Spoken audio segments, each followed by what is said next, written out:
Under the leadership of Dr. Strughold, 34 scientists accepted contracts from Project Paperclip and were moved to Randolph Air Force Base in San Antonio, Texas. These personalities began to work on human radiation studies, aviation medicine, microwave technology, and MK-Ultra mind control experiments. The authorization to hire these Nazi scientists came directly from the Joint Chiefs of Staff. The top military brass stated that they wished to exploit these rare minds. Operation Paperclip eventually recruited 9,000 Nazi scientists and technicians to help the U.S. destroy the USSR. Some of these scientists were known as programmers, people skilled in the art of breaking down and controlling the human mind. Dr. Joseph Mengele and others experimented extensively with children and adults using mescaline, electroshock therapy, hypnosis, sensory deprivation, torture, rape, starvation, and trauma bonding in an effort to control the human mind. Dr. Mengele was so successful using the technique of trauma bonding that survivors today still exhibit a profound affection for their torturer, referring to Mengele as Beautiful Joseph. Dr. L. Wilson Green was a Jewish doctor who the Nazis coerced to participate in their experiments at Auschwitz. This individual, whose code name was Dr. Green, came to the U.S. after World War II and began to experiment on adults and children for the military and CIA. The military and CIA copied the Nazi methodology and began numerous programs of their own. The first CIA program was known as MK-Ultra. The MK is an abbreviation for the German words for mind control. By 1953, the CIA, U.S. Navy, and U.S. Army Chemical Corps were conducting their own narco-hypnosis programs on prisoners, mental patients, foreigners, ethnic minorities, and those classified as sexual deviants.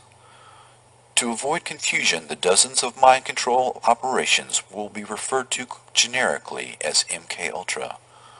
According to MK-Ultra documents and sources, the methodology of mind control works best when severe trauma is administered by the age of 3 years old.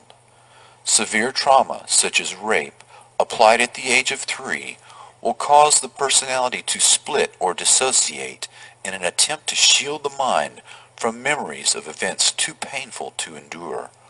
The psychiatric terms are multiple personality disorder or dissociative identity disorder and can be produced accidentally or purposefully.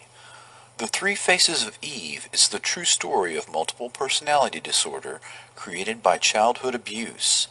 Psychic trauma and creation of multiple personalities was eventually codified by programmers into a standard methodology and is typically accomplished by forcing children to observe and participate in the ritual sacrifice of animals and humans, and inducing further psychic trauma by the means of rape and other horrors.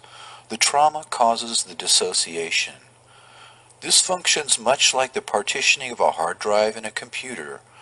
The dissociative state is used as an opening to hypnotically induce an alternate shell personality. The programmer will use hypnosis and triggers to call forth the created personality, known as an alter personality. Only 20% of the general population is easily hypnotizable, but trauma at an early age makes people vulnerable to dissociation and thus easily hypnotizable.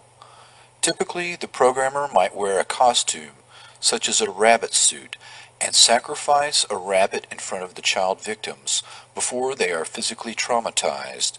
The image of the rabbit, a phrase from Alice in Wonderland, or similar paired images are used as the triggers to call forth the alter personality. The method works best when the trauma is repeated around 6 years of age.